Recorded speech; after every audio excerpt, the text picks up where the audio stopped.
오늘의 말씀의 제목은 어떻게 하나님을 섬겨야 하는가. 자, 출애굽기 8장 27절입니다. 우리가 사흘길쯤 광야로 들어가서 우리 하나님 여호와께 희생을 드리되 우리에게 명하시는 대로 하려 하나이다. 하나님께서 우리를 창조하신 목적, 곧 구원하신 목적은 하나님을 섬기게 하기 위함이며, 하나님을 섬긴다는 것은 절기에 하나님 앞에 희생을 드리는 것입니다. 즉 절기, 안식일, 곧 주일에 어디에서? 하나님 앞에, 곧 교회에서 무엇을 우리의 몸과 예물로 하나님을 섬기는 것이 바로 희생, 곧 제사 예배 드리는 것입니다. 이렇게 우리는 언제, 어디서, 무엇을 하나님을 섬겨하는지 알아보았습니다. 또한 가인과 아벨의 제사를 통해서도 우리가 드리는 모든 예배가 하나님께 연락되는 것이 아니라 연락하시는 예배가 있는 반면 연락하시지 않는 예배도 있음을 알아보았습니다. 자, 오늘 이 시간에는 어떻게 하나님을 섬겨야 하는가를 구체적으로 살펴보겠습니다. 자, 오늘의 본 말씀 출애굽기 8장 27절입니다. 우리가 사흘길쯤 광야로 들어가서 우리 하나님 여호와께 희생을 드리되 우리에게 명하신 대로 하려 하나이다. 이 말씀은 바로가 이 땅, 곧 애굽에서 하나님께 희생을 드리라고 하자 이어 모세가 한 말입니다. 모세는 애굽을 떠나 사흘길쯤 광야로 들어가서 여호와께 희생, 곧 제사를 드리되 하나님께서 명하시는 대로 드려야 한다고 말합니다. 바로 이것은 우리의 몸, 즉 우리의 삶과 우리의 물질, 예물로 하나님을 섬기되 우리의 뜻대로가 아닌 하나님께서 명하신 대로 섬겨야 한다는 것입니다. 자, 그러면 하나님께서 이스라엘 백성에게 명하신 것이 무엇입니까? 출애굽기 19장에 보면 하나님은 시내 광야에 이르러 산 앞에 장막을 친 이스라엘 백성에게 모세를 통해 언약 맺을 것을 명하십니다. 자, 출애굽기 19장 1절에서 4절의 말씀입니다. 이스라엘 자손이 애굽 땅에서 나올 때부터 제3월 곧 그때 그들이 시내 광야에 이르니라.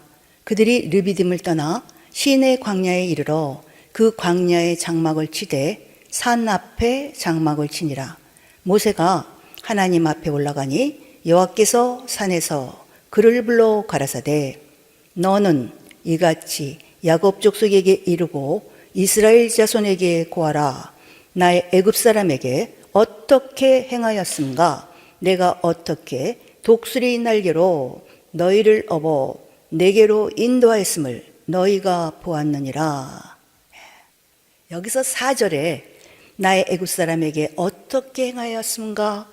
내가 어떻게 독수리 날개로 너희를 업어 내게로 인도하였음을 너희가 보았느니라 라는 말씀의 의미는 먼저 나의 애굽 사람에게 어떻게 행하였음이라는 말은 하나님께서 애굽에 행하신 10가지 재앙을 의미합니다. 창세기 15장 13절 이후에 보면 하나님께서 아브라함에게 나타나셔서 그의 후손 이스라엘 자손을 택하시는 장면이 있습니다. 이때 하나님은 그의 후손이 이방에서 계기되어 400년 동안 섬기게 될 것이며 하나님께서 그 나라를 징치하심으로 그들이 큰 재물을 이끌고 나와 가나안 일정으로 기업으로 얻게 되리라고 약속하셨습니다. 그 예언대로 이스라엘 자손은 요셉의 때에 애굽으로 내려가 그곳에서 400년 동안 종살이하게 됩니다. 그 후에 하나님께서 아브라함에게 약속하신 대로 애굽 땅에서 큰 재물을 이끌고 나오게 되는데, 그때 하나님은 이스라엘 자손을 단번에 구원하여 내지 않으십니다.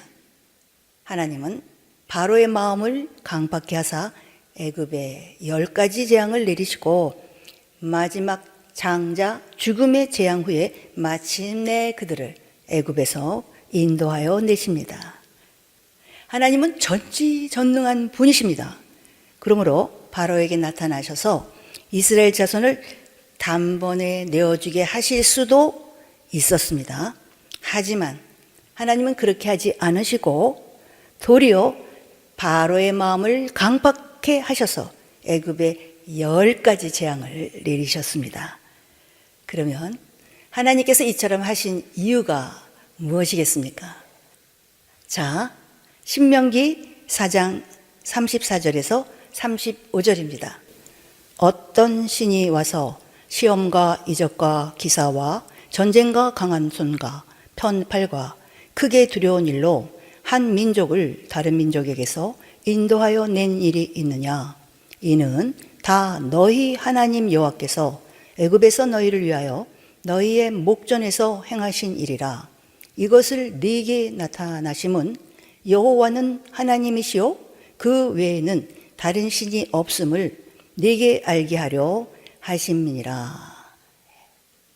이 말씀은 하나님께서 세상을 창조하신 때부터 지금까지 어떤 신도 한 민족을 다른 민족으로부터 인도하여 낸 일이 없었다는 뜻입니다. 오직 여호와 하나님께서 강한 손과 편팔로 이스라엘 자손을 애굽에서 구원하여 내셨다고 합니다. 그리고 그같이 행하심은 여호와는 하나님이시요 그 외에는 다른 신이 없음을 알게 하려 하심이니라 라고 말씀합니다. 하나님께서 애굽에 10가지 재앙을 내리신 이유는 상천하지에 오직 여호와만이 하나님이시요 그 외에는 다른 신이 없음을 알게 하기 위함이었다라는 것입니다. 자, 그러면 출애굽기 19장 4절 상반절에 이어지는 내가 어떻게 독수리 날개로 너희를 업어 내게로 인도하였음이라는 말은 무슨 뜻인지, 바로 이것은 하나님께서 이스라엘 백성을 홍해 광야길, 즉 마라에서 엘림으로, 엘림에서 신광야, 신광야에서 르비딤으로 인도하시면서 행하신 일들을 뜻합니다. 하나님은 애굽에서 나온 이스라엘 백성을 낮에는 구름 기둥으로, 밤에는 불 기둥으로 인도하시면서 가까운 블레셋 사람의 길이 아닌 홍해 광야길로 돌려 인도하셨습니다. 하나님은 홍해를 마른 땅같이 건너게 하시고 여호와를 구원의 하나님으로 고백한 그들을 마라, 즉 마라에서는 쓴물을 달게 하시고 치료하시며 엘림에서는 부요하게 하시는 하나님을 보여주시고 신광야, 즉 신광야에서는 일용할 양식을 공급하시는 하나님임을, 그리고 르비딤에서는 생수를 공급하시는 하나님, 그리고 대적 암말렉과 싸워 승리하게 하신 하나님임을 가르치십니다. 이와 같이 마라, 엘림, 신광야, 르비딤으로 이끄시면서 구원받은 주의 백성에게 하나님은 어떤 분이신가를 하나하나 가르치셨다는 것입니다.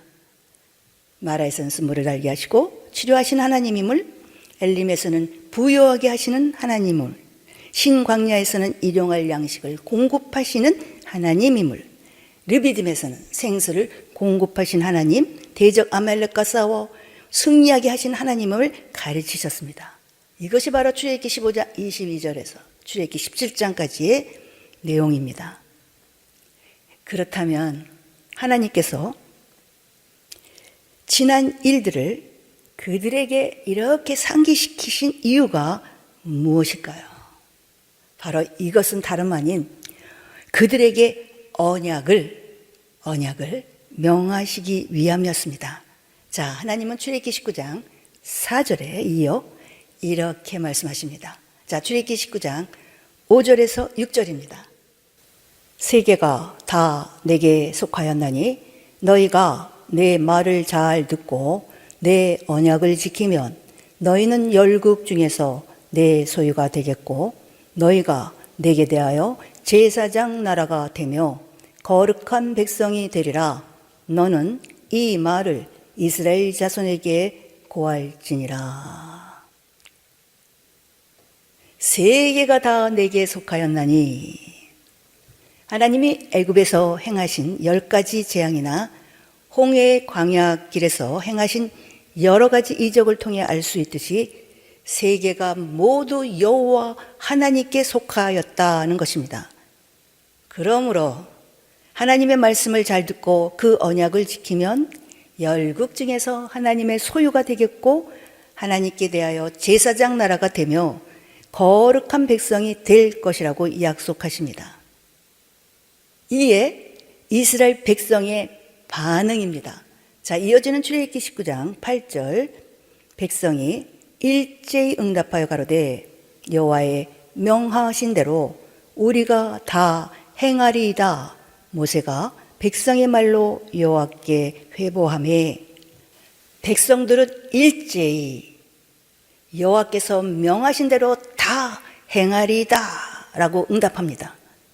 이스라엘 백성이 말한 여호와의 명하신 것은 바로 5절에 하나님께서 말씀하신 언약을 말합니다. 그러므로 오늘의 본문 말씀 출애굽기 8장 27절에서 모세가 바로에게 말한 하나님께서 우리에게 명하시는 대로 희생을 드려야 한다는 말은 하나님과 맺은 언약대로 예배 드려야 한다는 뜻입니다. 그러면 하나님과 맺은 언약은 무엇일까요? 이스라엘 백성에게 언약 맺을 것을 명하신 하나님은 모세를 통해 이스라엘 백성으로 성결케 하라 명하시고 하나님과의 언약 체결을 준비하게 하십니다. 그리고 제3일에 시내산에 강림하셔서 언약의 말씀을 반포하십니다. 그 언약의 말씀이 출애굽기 20장의 십계명과 그리고 출애굽기 21장에서 23장의 각종 율례이며 하나님은 그 모든 말씀에 대하여 이스라엘 백성과 피로써 언약을 맺으시는 것이 출애굽기 24장입니다. 이 언약 체결 이후에도 하나님은 회막에서 모세를 통해 규례와 기타 율법을 계속해서 명하시는데 그것이 레위기에서 기록된 말씀으로 레위기 26장과 27장의 마지막 절에서 다음과 같이 말씀합니다. 자, 레위기 26장 46절, 이상은 여호와께서 시내산에서 자기와 이스라엘 자손 사이에 모세로 세우신 규례와 법도와 율법이니라. 레위기 17장 34절, 이상은 여호와께서 시내산에서 이스라엘 자손을 위하여 모세에게 명하신 계명이니라. 이처럼 하나님께서 이스라엘 백성에게 명하신 것은 출애굽기 20장에서 레위기 27장에 기록된 규례와 법도와 율법, 곧 계명이며 이것이 하나님께서 이스라엘 백성에게 명하신 언약입니다. 자, 오늘의 본문 말씀 출애굽기 8장 27절입니다. 우리가 사흘길쯤 광야로 들어가서 우리 하나님 여호와께 희생을 드리되 우리에게 명하시는 대로 하려 하나이다. 따라서 하나님께서 명하신 대로 성교한다는 말은 우리의 몸, 즉 우리의 삶과 우리의 물질, 예물로 하나님을 섬기되 율법에 기록된 대로, 다른 말로 규례와 법도대로 섬겨야 한다는 뜻입니다. 자, 그러면 하나님께서 명하신 율법, 곧 규례와 법도를 무엇이라고 말씀하고 있는지 신명기에서 다음과 같이 말씀하고 있습니다. 자, 신명기 6장 5절입니다. 너는 마음을 다하고 성품을 다하고 힘을 다하여 내 하나님 여호와를 사랑하라. 신명기 10장 12절, 이스라엘아, 내 하나님 여호와께서 네게 요구하시는 것이 무엇이냐? 곧 내 하나님 여호와를 경외하여 그 모든 도를 행하고 그를 사랑하며 마음을 다하고 성품을 다하여 내 하나님 여호와를 섬기고. 신명기 11장 13절. 내가 오늘날 너에게 명하는 나의 명령을 너희가 만일 청종하고 너희의 하나님 여호와를 사랑하여 마음을 다하고 성품을 다하여 섬기면, 마음을 다하고 성품을 다하고 힘을 다하여 여호와 하나님을 사랑하며 섬기라고 하십니다. 이것은 신약 성경에서도 마찬가지입니다. 한 율법사가 예수님을 시험하여 율법 중에 어느 계명이 크니까? 라고 묻는 장면이 있습니다. 자, 마태복음 22장 35절에서 40절의 말씀입니다. 그 중에 한 율법사가 예수를 시험하여 묻되, 선생님이여, 율법 중에 어느 계명이 크니까? 예수께서 가라사대, 내 마음을 다하고 목숨을 다하고 뜻을 다하여 주 너의 하나님을 사랑하라 하셨으니 이것이 크고 첫째 되는 계명이요 둘째는 그와 같으니 내 이웃을 네 몸과 같이 사랑하라 하셨으니 이 두 계명이 온 율법과 선지자의 강령이니라.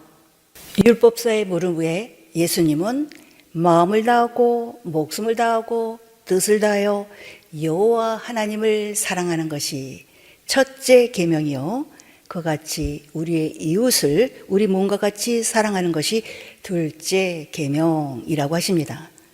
한마디로 하나님을 사랑하고 이웃을 사랑하라는 것이 하나님의 율법입니다. 결론적으로 하나님께서 명하시는 대로 섬겨야 한다는 말씀은 우리의 몸, 즉 우리의 삶과 우리의 물질, 예물로 하나님과 이웃을 사랑하는 삶을 살아야 한다는 것입니다. 하나님은 이런 사람의 예배를 연락하여 주시는 것입니다. 자, 어떻게 하나님을 섬겨야 하는가?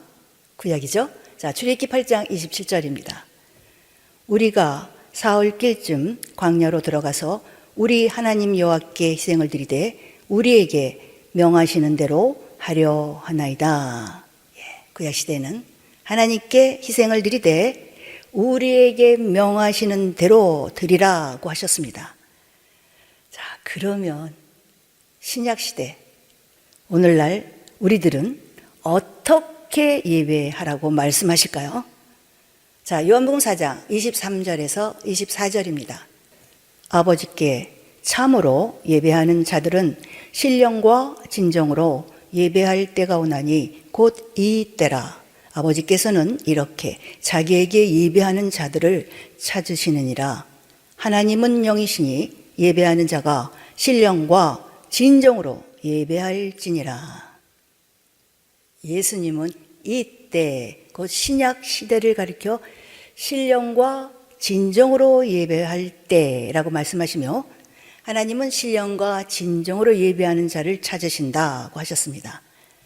이 말씀에서 진정, 바로 진리, 곧 하나님의 말씀을 뜻하는데 이 하나님의 말씀은 우리에게 명령으로 나타납니다. 따라서 진정으로 예배하라는 말은 하나님께서 명하시는 대로 명하시는 대로 희생을 드리라는 출애굽기 8장 27절의 말씀과 같습니다. 또한 예수님은 진정으로 예배하라고만 말씀하지 않으시고 신령과 진정으로 예배하라고 하셨습니다. 그 이유가 무엇일까요? 신령, 헬라어로 피우뉴마, 하나님의 영, 곧 성령을 의미합니다. 따라서 신령과 진정으로 예배하라는 말은 성령의 능력으로 하나님의 말씀대로 예배하라는 뜻입니다. 좀 더 정확히 말하면 신약시대에는 구약시대와 달리 곧 진정, 하나님의 말씀대로 예배하기 위해 신령, 곧 성령의 도우심이 있어야 한다는 것입니다. 왜냐하면 구약의 법과 신약의 법에는 차이가 있기 때문입니다. 혹자는 예수 그리스도께서 이 땅에 오심으로 율법이 폐하여졌다고 말하기도 합니다. 과연 그럴까요? 이에 관해서 예수님은 이렇게 말씀하십니다. 자, 마태복음 5장 17절입니다. 내가 율법이나 선지자나 폐하러 온 줄로 생각지 말라. 폐하러 온 것이 아니요 완전케 하려 함이라. 율법이나 선지자나, 바로 이것은 구약의 율법을 의미합니다.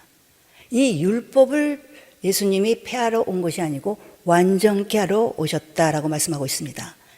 여기서 완전케 하다라는 말씀은 헬라어로 플레로, 즉 완성시키다, complete 혹은 더하다, 플러스, add라는 뜻입니다. 즉 예수님께서 이 땅에 오신 것은 구약의 율법을 폐하시기 위함이 아니라 어떤 부분은 완성시키고 어떤 부분은 더하시기 위함이었다는 것입니다. 즉 구약의 법은 사람의 생명을 해하는 살인은 범하지 않을 수 있습니다.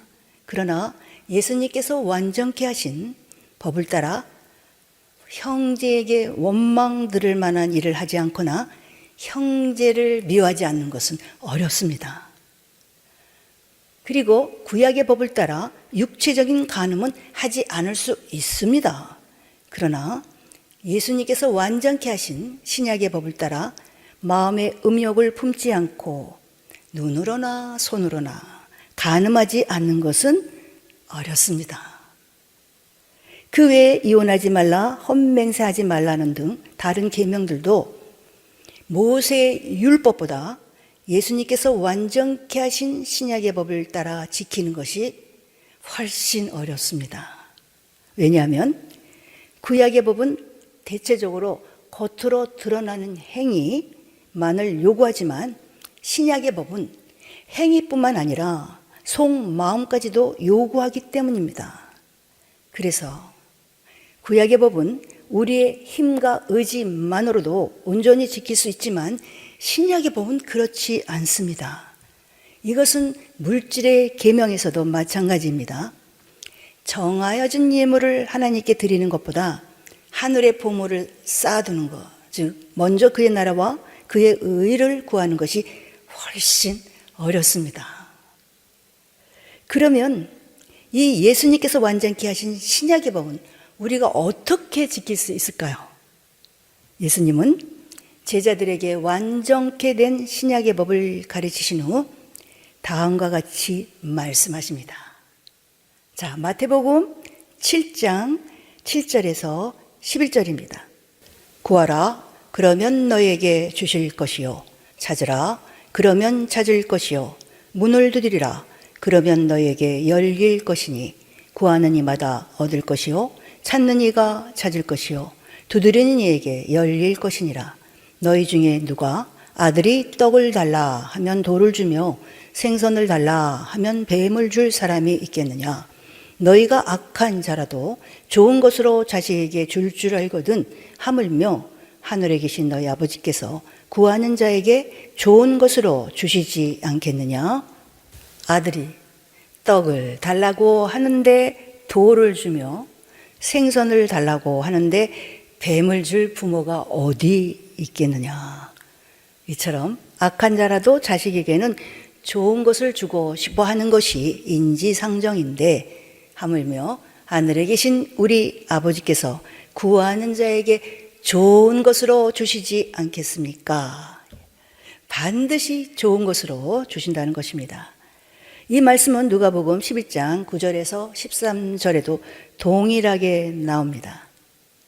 마태복음 7장 11절에서 하늘에 계신 너희 아버지께서 구하는 자에게 좋은 것으로 주시지 않겠느냐라고 하신 것을 누가복음 11장 13절에서는 너희 천부께서 구하는 자에게 성령을 주시지 않겠느냐라고 말씀하고 있습니다. 자, 누가복음 11장 13절입니다.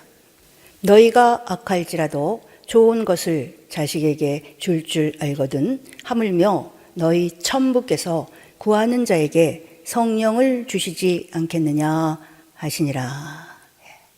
구하고 찾고 두드리면 하나님께서 반드시 우리에게 좋은 것으로 주시는데 그 좋은 것이 바로 성령이라는 것입니다.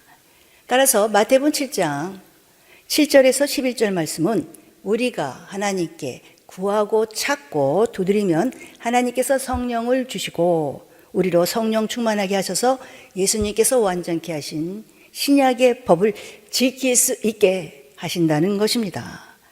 예수님께서 이 땅에 오셔서 율법을 완전케 하신 신약시대에는 구약시대와 달리 진정으로 즉 하나님의 말씀대로 예배하기 위해서는 성령의 도우심이 반드시 필요합니다. 그래서 예수님은 아버지께 참으로 예배하는 자들은 신령과 진정으로 예배할 때가 오나니 곧 이때라 라고 하셨습니다. 그러므로 신약시대에 이르러 예배하는 자는 반드시 신령과 진정으로 예배하여야 합니다. 자, 오늘의 말씀 정리하겠습니다. 어떻게 하나님을 섬겨야 하는가? 본 말씀 출애굽기 8장 27절 우리가 사흘길쯤 광야로 들어가서 우리 하나님 여호와께 희생을 드리되 우리에게 명하시는 대로 하려 하나이다.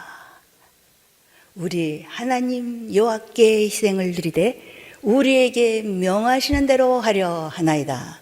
바로 구약시대에 하나님은 희생을 드리되 명하시는 대로 드리라.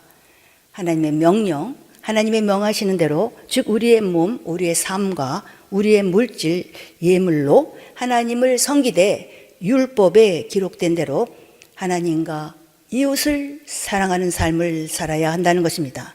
하나님은 이런 사람의 예배를 연락하여 주십니다. 그리고 이때 곧 신약 시대에는 신령과 진정으로 예배하라 이렇게 예배하는 자를 하나님은 찾으신다고 하십니다. 신약시대에 신령과 진정으로 예배하라는 말은 신령 곧 성령의 능력으로 진정 하나님의 말씀 곧 율법대로 예배하라는 뜻입니다. 예수님이 전하신 하나님의 말씀 곧 완전케 하신 율법을 지키기 위해서는 구약시대와 달리 진정으로 즉 하나님의 말씀대로 예배하기 위해서는 성령의 도우심이 필요합니다. 그래서 예수님은 제자들에게 완전케 된 신약의 법을 가르치신 후 우리가 하나님께 구하고 찾고 두드리면 하나님께서 좋은 것 성령을 주시고 우리로 성령 충만하게 하셔서 예수님께서 말씀하신 완전케 하신 신약의 법을 지킬 수 있게 하신다는 것입니다. 자, 요한복음 4장 23절에서 24절입니다. 아버지께 참으로 예배하는 자들은 신령과 진정으로 예배할 때가 오나니 곧 이때라. 아버지께서는 이렇게 자기에게 예배하는 자들을 찾으시느니라. 하나님은 영이시니 예배하는 자가 신령과 진정으로 예배할지니라. 신약시대에 이르러 이때 우리 모두가 신령과 진정으로 예배드림으로 우리의 예배가 모두 하나님께 연락되기를 우리 예수님의 이름으로 축복합니다.